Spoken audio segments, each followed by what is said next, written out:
اور اللہ اس کو وہاں سے دیتا ہے جہاں سے اسے گمان بھی نہیں ہوتا. وَمَن يَتَوَكَّلْ عَلَى اللَّهِ فَهُوَ حَسْبُهُ، اور جو اللہ پر بھروسہ کرے اللہ اس کے لیے کافی ہو جاتا ہے.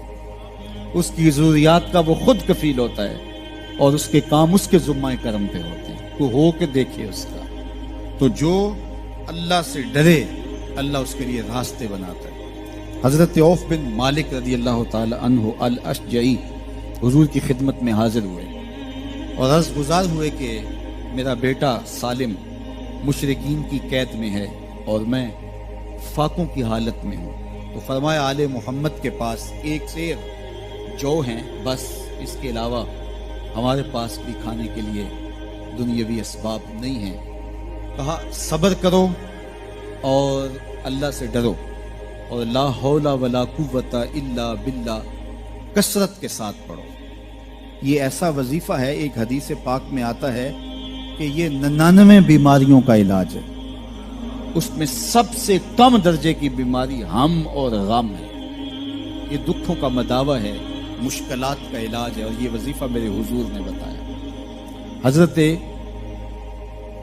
ابو ذر غفاری رضی اللہ تعالیٰ عنہ کو حضور نے 5 چیزیں بتائی تھی. ان میں سے 5ویں چیز یہ تھی کہ ابو ذر کثرت کے ساتھ لا حول ولا قوت الا باللہ پڑھا کرو.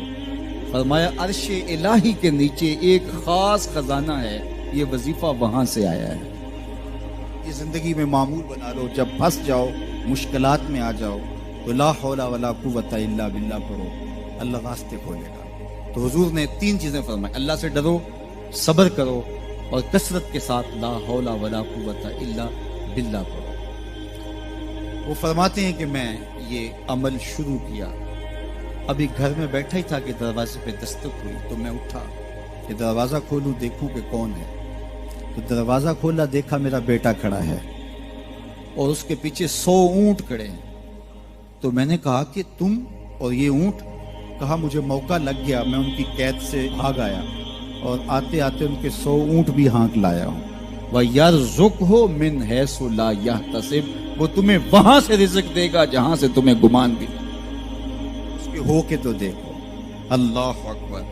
اللہ کے ہو جاؤ تو پھر وہ تمہاری ضرورتوں کا کفیل ہو جائے. فرمایا حضرت عبداللہ ابن مسعود رضی اللہ تعالیٰ عنہ نے کہ کسی شخص کو فقر و فاقہ آ جائے تو وہ لوگوں کو بتائے کہ میں آج کل بڑے مشکل حالات میں ہوں، ہر وقت لوگوں کو بتاتا رہے تو اس کی مشکل بڑھے گی، اس کی مشکلیں آسان نہیں ہوں گی اس طرح. اور اگر وہ اپنی اس مشکل کو کسی سے شیئر نہ کرے بلکہ مصلی بچھا کے اپنے رب سے کہے کہ مالک فقر و فاقہ آ گیا ہے اور اس کا علاج تیرے پاس ہے، اس مرض کا مداوع تیرے پاس ہے. حضرت عبداللہ ابن مسعود فرماتے ہیں کہ رسول کریم نے فرمایا جلد یا بدیر اللہ اس کو مالا مال فرما دے. یہ بھی کبھی کر کے دیکھو. مشکل آ جائے، فاقہ آ جائے، مصیبت آ جائے، کسی سے نہ کہو، صرف اپنے رب سے کہو، پھر دیکھنا اس کی کرم نوازیوں کا می کیسے برستا. فرمایا اللہ پر بھروسہ کرنے کا جو حق ہے اگر وہ تم ادا کر دو وہ تمہیں ایسے رزق عطا کرے جیسے پرندوں کو عطا کرے. ہم تو دکان پہ جانا ہوتا ہے، فیکٹری میں جانا ہوتا ہے، ہم اپنے کاروبار پہ جانا ہوتا ہے، نوکری پہ جانا ہوتا ہے، مزدوری پہ جانا ہوتا ہے. ہمیں پتہ ہے کہاں آج صبح جانا ہے، لیکن پرندوں کو کوئی پتہ نہیں ہوتا کہاں جانا ہے. راس المال بھی نہیں ہوتا لیکن صبح نکلتے ہیں، شام کو کبھی بھی خالی پیٹ نہیں آئے. بن توکل پنچھی اڑ دے، خرچ نہ پلے زیرا ہو.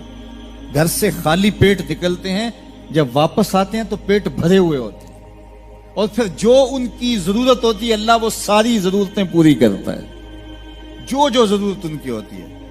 یہ شیر کتنا گوشت کھاتا ہے اللہ روز اسے دیتا ہے. یہ ہنس روزانہ سچے موتی کھاتے ہیں اور آپ مارکیٹ میں لینے جائیں لاکھوں روپے لگا کے تولے ماشے کے حساب سے آپ خریدتے ہیں، پھر بھی آپ کو یقین نہیں ہوتا کہ یہ سچے ہیں یا 2 نمبر ہے. اور ہنس دنیا پہ کروڑوں جانور پائے جاتے ہیں، روز کھاتے ہیں، صبح بھی، شام بھی، دوپہر بھی، پیٹ بھر کے کھاتے ہیں، اللہ روز انہیں عطا کرے. کہا اس پہ بھروسہ تو کر کے دیکھو، وہ تمہاری ضرورتوں کا کفیل ہوگا. اس پہ بھروسہ کرو گے وہ تمہیں وہاں سے دے گا جہاں تجھے گمان بھی نہیں.